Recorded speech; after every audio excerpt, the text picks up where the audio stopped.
안녕하세요. 파이미니스트리 포이에오 연구소 제공 아름다움의 중요성 26번째 나눔을 시작하겠습니다. 오늘은 계속해서 아름다움과 예배에 대해서 세 번째로 함께 이야기를 나누겠습니다. 여러분, 이 그림을 한번 보시겠습니다. 가장 먼저 눈에 들어오는 것이 무엇입니까?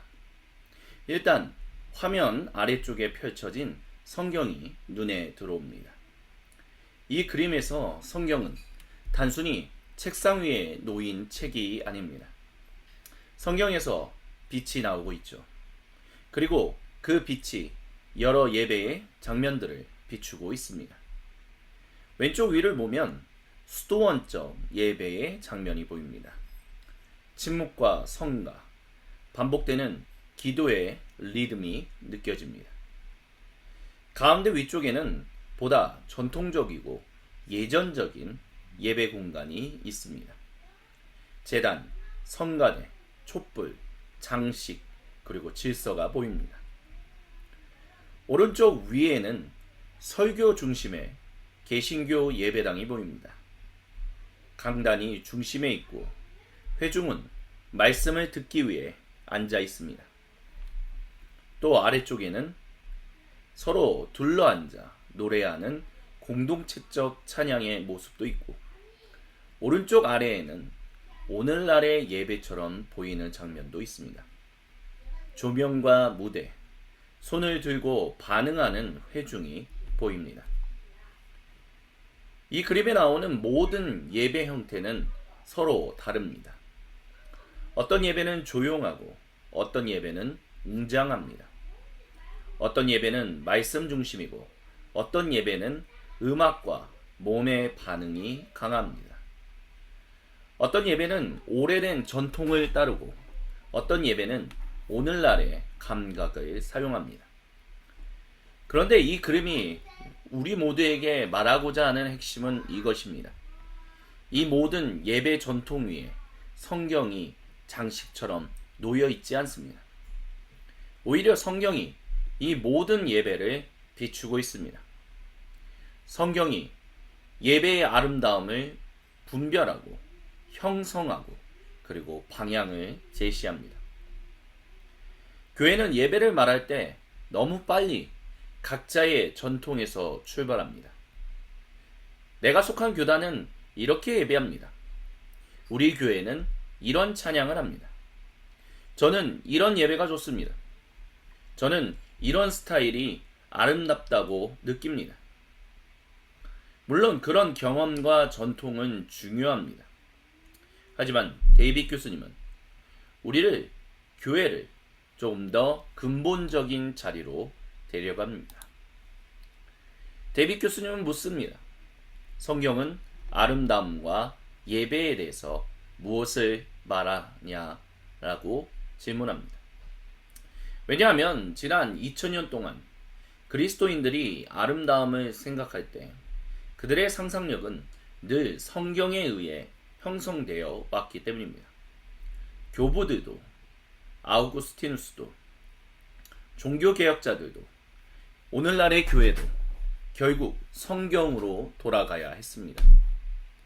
성경은 단순히 우리가 이미 정해놓은 예배 방식을 정당화하기 위해 인용하는 자료가 아닙니다. 성경은 우리의 예배 감각 자체를 형성하는 하나님의 세계입니다. 그러므로 아름다운 예배를 묻는 것은 단지 어떤 음악이 좋은가, 어떤 건축이 좋은가, 어떤 분위기가 감동적인가를 묻는 것이 아닙니다. 더 깊은 질문은 이것입니다. 성경은 우리에게 어떤 예배를 아름답다라고 보게 만드는가? 성경은 우리의 취향과 감각을 어떻게 새롭게 형성하는가? 그리고 성경은 하나님께 합당한 아름다움을 어떻게 가르치는가? 이 그림에서 성경의 빛이 여러 예배 전통을 비추는 것처럼 우리도 각자의 예배 경험과 교단 전통을 성경의 빛 아래에 가져와야 합니다. 그럴 때 우리는 한 가지 예배 형식만을 절대화하지 않게 됩니다. 동시에 모든 예배를 아무 기준 없이 다 아름답다라고 말하지도 않게 됩니다. 성경은 우리가 분별할 수 있게 합니다. 성경은 우리에게 상상력을 줍니다.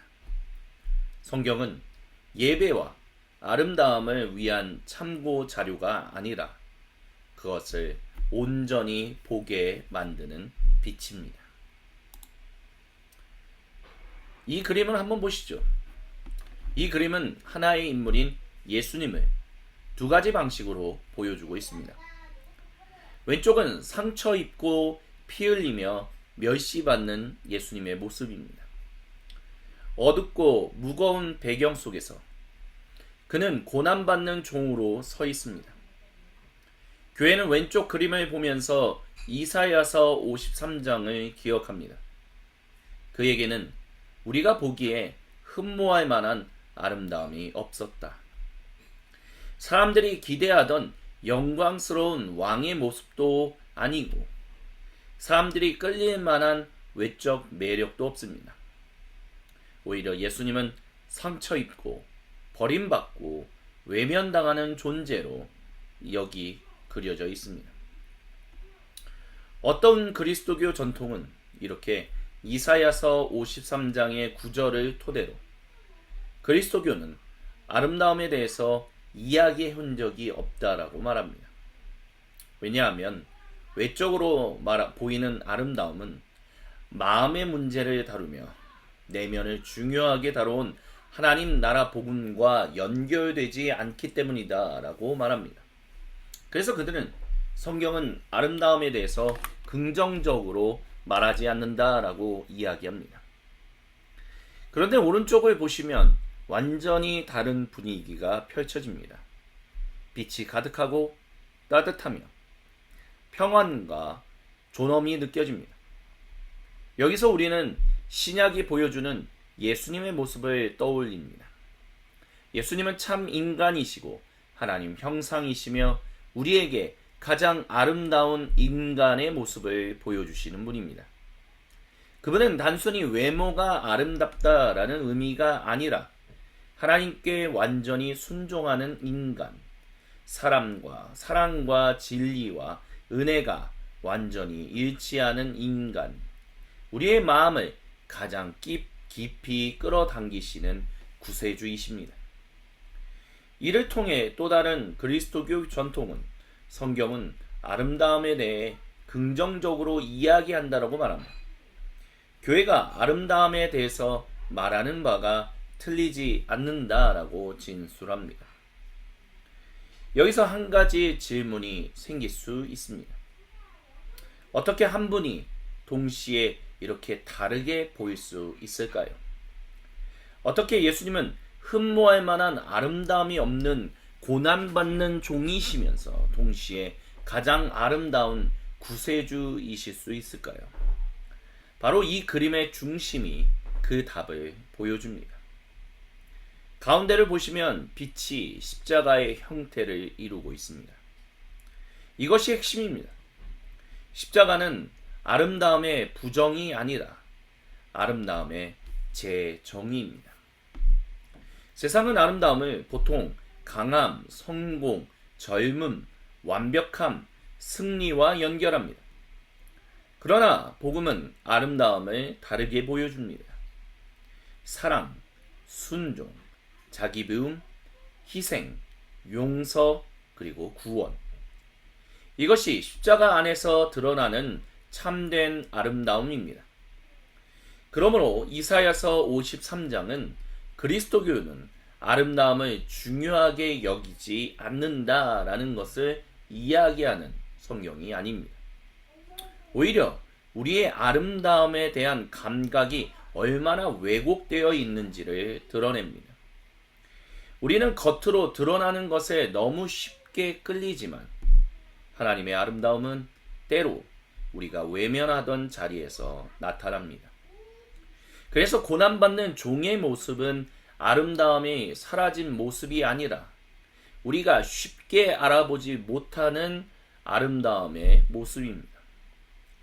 신약 성경은 바로 그분이 누구이신지를 밝혀줍니다. 십자가에 달리신 그분이 가장 아름다운 인간이시고 가장 매혹적인 구세주이시며 하나님의 영광을 가장 깊이 드러내는 분이십니다. 결국 우리는 이 그림을 통해 이 다음과 같은 것을 배울 수 있습니다. 그리스도교는 아름다움을 버리지 않습니다. 그리스도교는 아름다움을 십자가 아래에서 다시 배웁니다. 그리고 그리스도교의 아름다움은 고난을 제거한 아름다움이 아니라 고난 속에서 드러나는 사랑의 아름다움입니다. 그래서 우리가 묻는 질문은 단순히 무엇이 아름다운가가 아니라 우리는 무엇을 아름다움으로 알아보고 있는가가 됩니다. 십자가는 우리의 눈을 바꾸고 우리의 취향을 바꾸고 우리의 미학을 바꾸며 참된 아름다움이 무엇인지 다시 가르쳐 줍니다. 여러분, 이 그림을 한번 보시죠. 이 그림의 중심에는 한 사람이 서 있습니다. 그는 직접 예배를 인도하고 있지도 않고 어느 한 예배 안에 완전히 들어가 있지도 않습니다. 그는 조금 물러서서 여러 예배의 장면들을 바라보고 있습니다. 왼쪽 위에는 오늘날의 예배 장면이 보입니다. 조명과 밴드, 손을 들고 반응하는 회중이 있습니다. 이 전통 안에서는 예배의 아름다움이 종종 자유로운 반응, 감정의 열림, 하나님 임재의 경험과 연결됩니다. 이 공동체는 아마 이렇게 말할 수 있습니다. 예배는 살아있어야 하며 예배는 마음으로 뜨겁게 반응하는 것입니다. 라고 말합니다. 가운데 위에는 전통적이고 예전적인 예배 장면이 있습니다. 제단, 촛불, 성직자의 예복, 질서 있는 의식이 보입니다. 이 전통 안에서는 아름다움이 거룩한 질서, 상징, 반복, 그리고 성례적 깊이와 연결됩니다. 이 공동체는 아마 이렇게 말할 것입니다. 예배는 거룩한 주님의 신비 안으로 들어가는 것이라고요. 오른쪽 위에는 설교 중심의 개신교 예배당이 보입니다. 강단이 중심에 있고 회중은 말씀을 듣고 있습니다. 이 전통 안에서는 아름다움이 주님 말씀의 선포, 그 말씀의 명료함, 진리의 전달, 공동체의 청취와 연결됩니다. 이 공동체는 아마 이렇게 말할 겁니다. 예배는 하나님의 말씀 앞에 서는 것이라고요. 왼쪽 아래에는 성찬의 장면이 보입니다. 빵과 잔이 있고 몸으로 참여하는 예배가 있습니다. 이 전통에서는 아름다움이 단지 듣거나 느끼는 데 있지 않고 받고 먹고 마시는 성례적 참여 안에서 드러납니다. 예배는 하나님의 은혜를 몸으로 받는 사건이 됩니다. 그리고 마지막으로 오른쪽 아래에는 작은 공동체가 함께 둘러앉아 찬양하는 모습이 있습니다. 이 장면에서는 무대와 관객의 구분이 약합니다. 예배의 아름다움은 전문성보다 참여, 완성도보다 공동체성, 개인의 표현보다 함께 부르는 소리 안에서 드러납니다. 그런데 이 그림에서 제일 중요한 것은 각각의 예배 장면이 아닙니다. 더 중요한 것은 그 장면들을 바라보는 중앙의 사람입니다. 이 사람은 묻고 있습니다. 왜 나는 어떤 예배를 아름답다라고 느끼는가?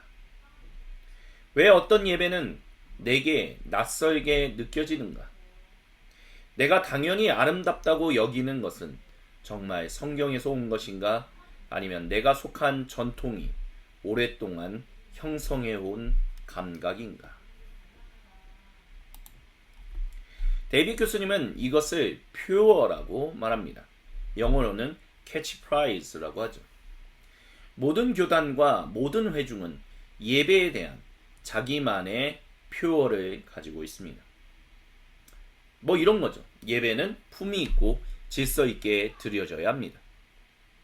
예배는 영과 진리로 주님께 드려져야 합니다. 예배는 성례적입니다. 예배는 언약적입니다. 예배는 말씀 중심이어야 합니다. 예배는 공동체에 참여여야만 합니다. 이런 표현들은 단순한 문장이 아닙니다. 시간이 지나면 그것들은 우리의 예배 감각을 형성합니다. 그리고 어느 순간 우리는 그것을 선택한 관점이 아닌 당연한 진리처럼 느낍니다. 문제는 여기서 시작합니다. 우리는 내가 익숙한 예배를 아름다운 예배라고 부르고 내게 낯선 예배를 그보다는 덜 아름다운 예배라고 판단하기 쉽습니다. 하지만 신학적으로 성숙한 그리스도인의 질문은 이것입니다. 내가 아름답다라고 느끼는 것은 왜 아름답게 느끼는가? 그 기준은 성경적으로 충분히 검토되었는가? 다른 전통 안에서 하나님께서 드러내시는 아름다움을 배울 여지는 없는가? 이 그림은 우리에게 한 걸음 물러서라고 초대합니다. 자기 전통을 버리라는 말이 아닙니다. 자기 교단의 예배를 부정하라는 말도 아닙니다. 오히려 자기 전통이 자신에게 어떤 아름다움의 감각을 만들어주는지 정직하게 봐야 합니다. 그리고 그 모든 예배 감각을 다시 성경 앞에 가져와야 합니다. 그래서 아름다운 예배를 분별한다는 것은 단순히 어떤 스타일이 좋은가를 묻는 일이 아닙니다. 그것은 자신이 이미 당연하게 여기고 있는 예배의 아름다움을 성경의 빛 아래에서 다시 묻는 일입니다. 결국 지금 보여드린 이 그림이 우리에게 던지는 질문은 이것입니다. 우리는 예배의 아름다움을 보고 있는가? 아니면 우리가 배워온 당연함을 보고 있는가? 아름다운 예배를 분별하려면 먼저 자신이 무엇을 당연히 아름답다라고 배워왔는지를 물어야 합니다. 그러므로 오늘 우리의 목표는 어떤 예배 전통이 더 우월한지를 판단하는 것이 아닙니다. 오히려 각 전통이 어떤 아름다움의 감각을 형성해 왔는지 살피고 그 모든 감각을 성경 앞에서 다시 분별해야 합니다. 여러분, 다음 그림을 한번 보시죠. 이 장면에는 여러 사람이 함께 예배를 섬기고 있습니다. 가운데에는 예배를 인도하는 사람이 있고 뒤에는 찬양대가 있습니다. 왼쪽에는 악기를 연주하는 사람들이 있고 오른쪽에는 기타를 치는 사람이 있습니다. 그리고 앞쪽에는 회중이 앉아 함께 예배에 참여하고 있습니다. 이 그림에서 중요한 것은 단지 분위기가 아름답다라는 것이 아닙니다. 중요한 것은 각 사람이 자기 역할을 알고 있다는 것입니다. 피아노를 치는 사람은 피아노의 자리에 앉아 있습니다. 바이올린을 연주하는 사람은 자기 소리로 전체를 섬깁니다. 찬양대는 함께 호흡을 맞추고 있습니다. 인도자는 회중을 하나님께로 이끌고 있습니다. 회중은 단지 구경꾼이 아니라 함께 주님을 예배하는 사람들입니다. 이것이 아름다운 예배자가 되는 훈련 첫 번째를 의미합니다. 아름다움과 기능은 함께 갑니다. 우리는 때때로 기능이나 훈련, 전문성이라는 말을 들으면 아름다움과 반대되는 것처럼 생각할 때가 있습니다. 예배가 너무 잘 준비되어 있으면 인위적이라고 느끼고 너무 전문적이면 진정성이 없다라고 느끼기도 합니다. 반대로 조금 어설프고 즉흥적이어야 더 순수하고 아름답다고 생각할 때도 있습니다. 하지만 이것은 우리가 조심해야 할 이분법입니다. 진심과 훈련은 반대가 아닙니다. 성령님의 역사와 인간의 준비도 반대가 아닙니다. 은혜와 질서도 마찬가지로 반대가 아닙니다. 오히려 예배 안에서 잘 훈련된 기능은 아름다움을 방해하는 것이 아니라 그 아름다움이 공동체 안에서 잘 전달되도록 섬기는 통로가 될 수 있습니다. 예를 들어 설교가 그렇습니다. 설교자가 하나님을 사랑한다라고 해서 준비 없이 말해서는 안 되죠. 오히려 하나님 말씀을 사랑하기 때문에 더 깊이 있고 더 정직하게 해석하고 더 분명하게 전달하려고 애씁니다. 찬양도 마찬가지입니다. 찬양팀이나 성가대가 주님을 사랑한다면 그 사랑은 단지 마음의 열정에서 끝나지 않습니다. 회중이 함께 하나님께 집중할 수 있도록 음정, 리듬, 호흡, 진행, 그리고 소리의 균형을 잘 섬기려는 노력으로 나타나야 합니다. 여기서 중요한 것은 전문성 그 자체가 아닙니다. 중요한 것은 그 전문성, 프로페셔널리즘이 무엇을 섬기느냐입니다. 전문성이 자기 과시함을 섬기면 예배는 공연이 됩니다. 하지만 전문성이 하나님께 집중하도록 회중을 돕는다면 그것은 예배의 아름다움이 됩니다. 이 그림이 보여드리는 것도 바로 그 점입니다.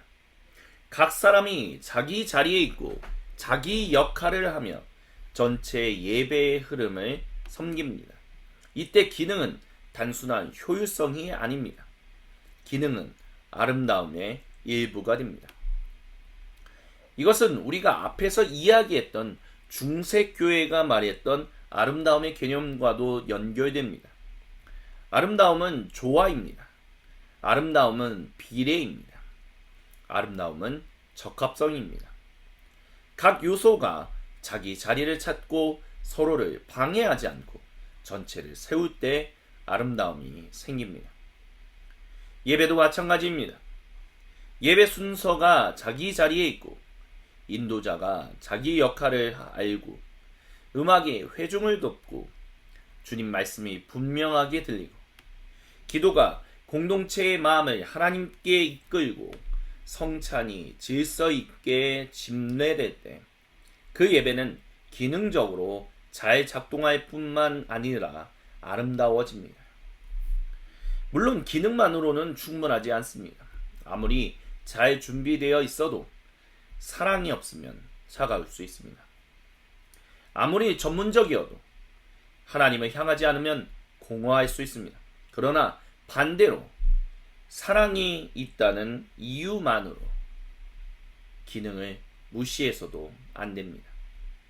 하나님을 사랑한다면 우리는 그 사랑이 공동체를 더 잘 섬길 수 있도록 훈련되어야 합니다.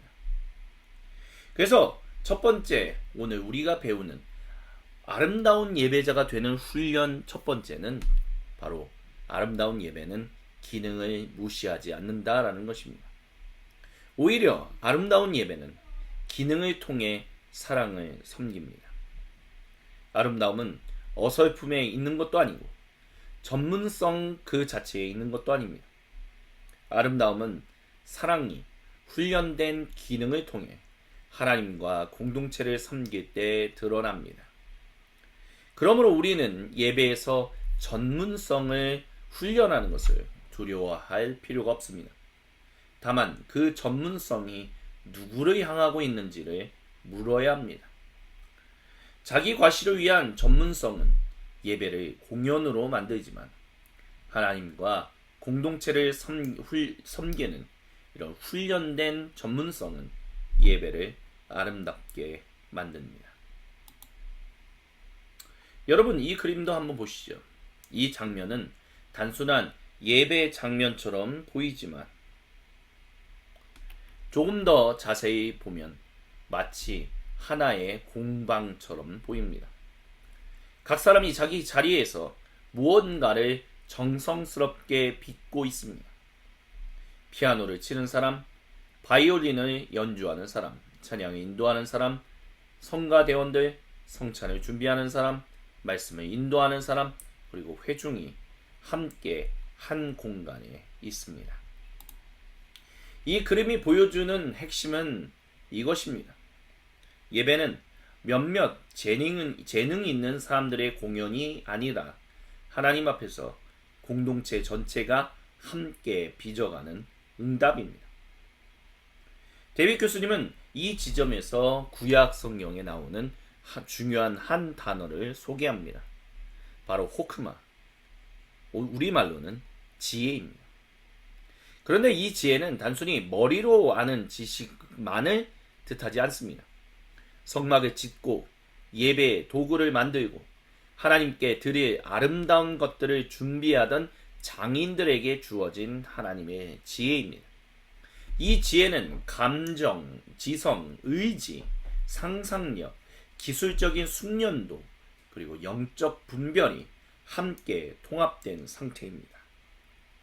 오늘날의 사회는 이것들을 자꾸 분열시킵니다. 나눕니다. 손으로 잘 만드는 사람은 기술자로 보고, 생각을 깊이 하는 사람은 학자로 보고, 감정이 풍부한 사람은 예술가로 보고, 영적인 사람은 따로 종교적인 사람으로 봅니다.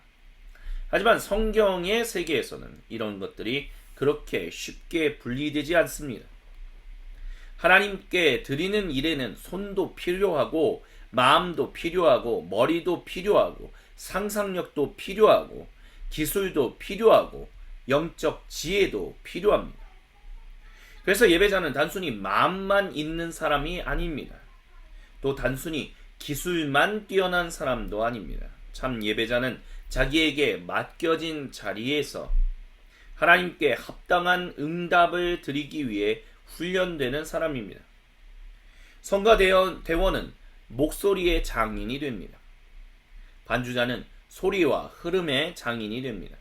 설교자는 말씀과 언어의 장인이 됩니다. 기도자는 공동체의 마음을 하나님께 올려드리는 언어의 장인이 됩니다. 안내자는 환대의 장인이 됩니다. 성찬을 준비하는 사람은 하나님의 은혜를 질서 있게 나누는 섬김의 장인이 됩니다. 그리고 회중도 마찬가지입니다. 회중은 단순한 관객이 아니라 함께 듣고 응답하고 찬양하고 기도하는 참여의 장인입니다. 그러므로 모든 예배자는 어떤 의미에서 장인이 되어야 합니다. 물론 이것은 모두가 무대 위에 서야 한다는 뜻이 아닙니다. 모두가 전문 음악가가 되어야 한다는 뜻도 아닙니다. 교회가 공연장이 되어야 한다는 것도 아닙니다. 오히려 그 반대입니다. 장인은 자기 과시를 위해 기술을 사용하지 않습니다. 장인은 맡겨진 일을 충실하게 섬깁니다.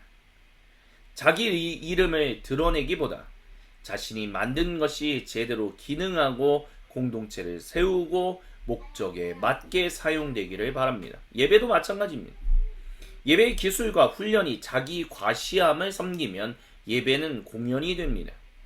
하지만 그 기술과 훈련이 하나님과 공동체를 섬기면 그것은 아름다운 예배가 됩니다. 이것이 우리가 앞에서 말한 첫 번째 기준과도 연결됩니다.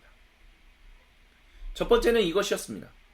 아름다운 예배자가 되는 훈련은 아름다움과 기능이 함께 가는 것을 인정하는 것이다라고요. 그리고 두 번째는 이것입니다. 그 기능은 장인적인 지혜 안에서 훈련되어야 합니다.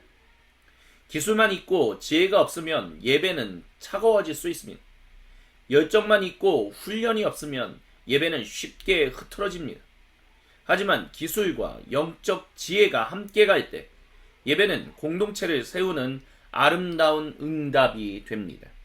그래서 이 그림을 다시 보시면 이 사람들은 단지 각자 자기 일을 하고 있는 것만이 아닌 것을 우리는 기억해야 합니다. 각자의 자리가 서로 연결되어 있습니다.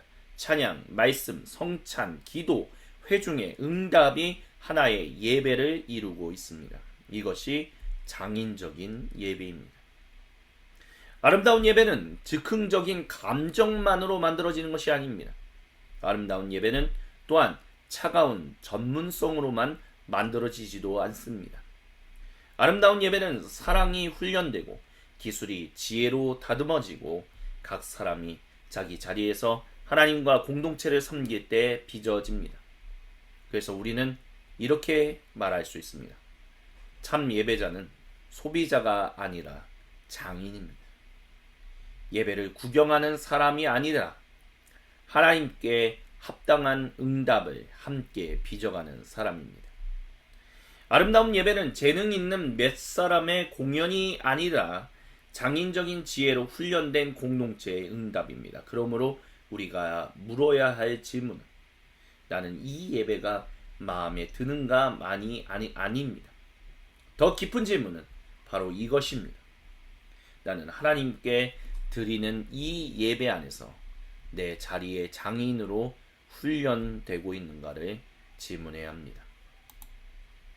이렇게 오늘은 저희가 아름다움과 예배에 대한 대화가 성경에서부터 시작해야 하고 그것을 분별할 수 있는 두 가지에 대해서 함께 이야기를 나눴습니다. 근데 어떤 분들은 그게 궁금하실 것입니다. 성경이 교회로 아름다움을 온전히 이해하려면 십자가 아래에서 다시 배워야 한다라고 말씀드렸습니다. 이게 도대체 무슨 연관이 있느냐라고 했었을 때 우리가 봤던 이 그림을 다시 한번 생각해 보시기 바랍니다. 각자의 전통이 있습니다. 근데 그 전통에서 우리가 너무 묶여 있기 때문에 다른 전통에서의 그 예배, 그곳에서 일하시는 하나님을 우리는 바라보고 느끼고 또 함께 참여하지 못할 때가 많습니다. 서로 틀렸다라고 말할 때가 참으로 많지요. 그렇기 때문에 성경으로 들어가야 한다라고 말씀을 드렸어요. 성경이 예배에 대해서 뭐라고 말하는지. 근데 성경이 말하는 핵심은 결국 우리가 많이 이야기했던 것처럼 너무 단순하게 도식화해서 좀 그렇기는 하지만 구약 성경은, 유대인의 성경은 오실 메시아 예수님에 대해서 얘기했고, 신약 성경은 오신 예수님에 대해서, 그리고 다시 오시는 예수님 메시아에 대해서 얘기한다라고 얘기했습니다. 근데 예수님에 대한 두 가지 이야기, 이사야서 53장의 고난받는 종 또는 마가복음서 9장에 나오는 아름답게 변모하신 예수님. 그래서 각자 이사야서 53장을 중요하게 여기는 분들은 아름다움에 대한 것이 성경에서 별로 언급되지 않았다라고 이야기하는가 반면, 어떤 분들은 변화산의 사건을 통해서 예수님의 아름다움이, 우리는 아름다움에 대해서 긍정적으로 말할 수 있는 충분한 근거가 있다라고 얘기합니다. 그러니까 서로의 전통이 다르니까 서로 성경을 읽는 이야기들도 다르고, 그러다 보니까 각자 발전시킨 전통도 다르고, 그리고 자기 전통이 옳다라고 하고 남의 전통은 옳지 못하다라고 얘기하는 일들이 비일비재하게 일어납니다. 근데 그런 일에서 우리가 벗어나 이 모든 것 가운데서 어떻게 우리가 주님의 아름다움을 발견하고 드러낼 수 있는가? 그것은 우리가 예수님을 온전히 바라보는 것, 그 성경을 온전히 아는 것. 그러니까 성경을 온전히 안다는 것은 예수님을 온전히 아는 것이다 라고 얘기할 수 있죠. 그것과 관련해서 이렇게 연결지어서 우리가 함께 이야기 나눴다는 것을 기억하실 수 있었으면 좋겠습니다. 오늘 아름다움의 중요성 26번째 나눔은 여기까지입니다. 다음 주 이 시간에 계속해서 아름다움의 중요성 27번째, 아름다움과 예배 4번째 시간으로 계속해서 아름다운 예배자가 되는 훈련 3번째, 4번째 계속해서 우리가 함께 이야기를 진행하도록 하겠습니다. 지금 이 시간까지 함께 해주신 모든 분들께 감사를 드립니다. 안녕히 계십시오.